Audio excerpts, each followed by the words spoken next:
আমার আলোচ্য বিষয় হচ্ছে ঈদে মিলাদুন নবী। যেই ঈদে মিলাদুন নবী তারা পালন করে সেই বিষয়টাই আমি আজকে নির্বাচন করেছি। এই পয়েন্টে আমি কথা বলবো। সর্বপ্রথম আমরা জেনে নিব ঈদ কাকে বলে।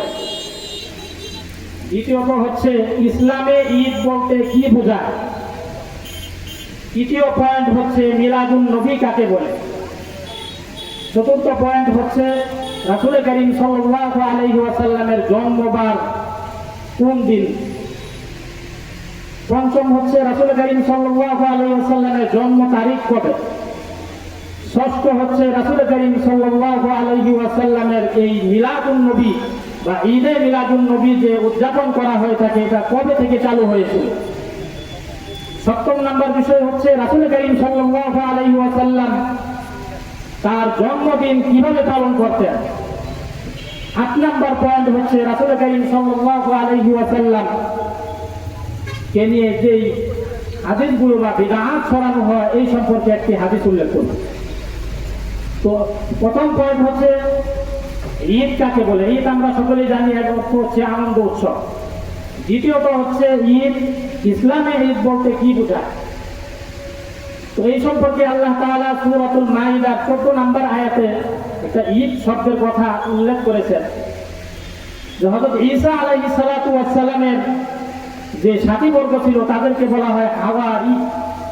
সেই হাওয়ারি ঈসা আলাইহিস সালাতু ওয়াস সালামের কাছে একটি আবেদন করলেন যে আল্লাহ তাআলা যেন তাদের জন্য আসমান থেকে দস্তরখান ভর্তি খাবার নাযিল করেন।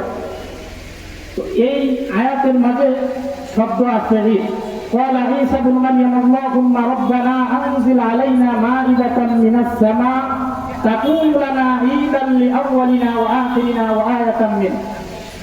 আমি অর্থের দিকে যাচ্ছি না, সময় কম। মুহতারাম উলামায়ে কেরাম আছেন, আলোচনা করবেন। তো কুরআনে কারীমের এই আয়াতের অংশে আমরা ঈদ শব্দটা পেলাম। তো ইসলামে ঈদ বলতে কি বোঝায় এই সম্পর্কে আপনাদের সামনে 3টি হাদিস উল্লেখ করব।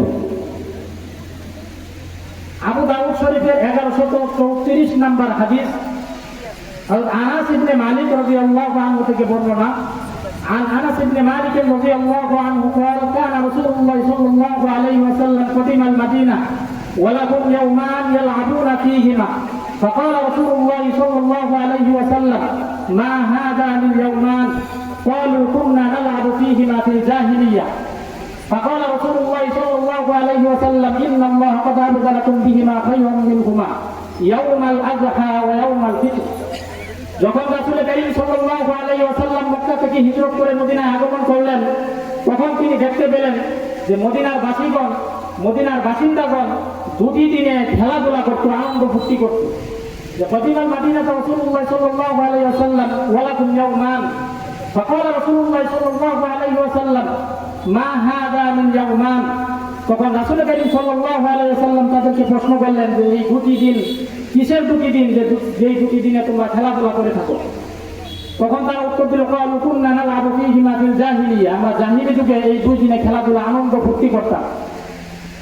তখন রাসূল করিম সাল্লাল্লাহু আলাইহি ওয়াসাল্লাম বললেন যে ইন্নাল্লাহা ক্বাদ আবদালাকুম বিহিমা খায়রাম মিনহুমা, যে তোমরা যেই দুটি দিনে আনন্দ ফুর্তি করতে জাহিলি যুগে সেই দুটি দিনকে পরিবর্তন করে আল্লাহ তাআলা আরো দুটি উত্তম দিন তোমাদের জন্য নির্ধারণ করে দিয়েছেন।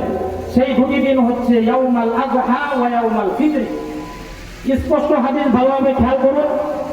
রাসূল করিম সাল্লাল্লাহু আলাইহি ওয়াসাল্লাম বলতেছেন যে দুটি দিন তোমাদের জন্য আল্লাহ তাআলা নির্ধারণ করে দিয়েছেন। একটি হচ্ছে ঈদুল আযহা কুরবানির ঈদের দিন, দ্বিতীয়ত হচ্ছে ঈদুল ফিতর রোজার ঈদের অর্থাৎ ঈদুল ফিতরের দিন।